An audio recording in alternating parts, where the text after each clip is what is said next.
Walong, bumili ka nga sa tindahan ng sibuyas at bawang. Naubusan eh.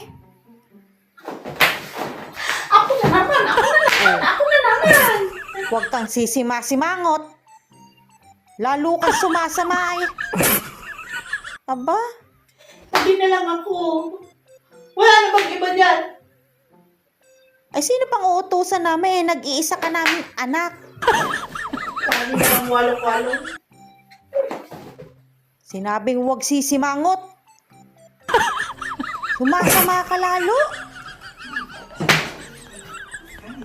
Eh bakit kasi ang sama ko? Sabi ni tata, yung magtataho daw ang totoo kong tatay.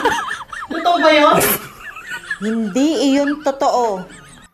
Ang totoo, pinaglihi kita sa sama ng loob. Kaya naman pala. Eh yung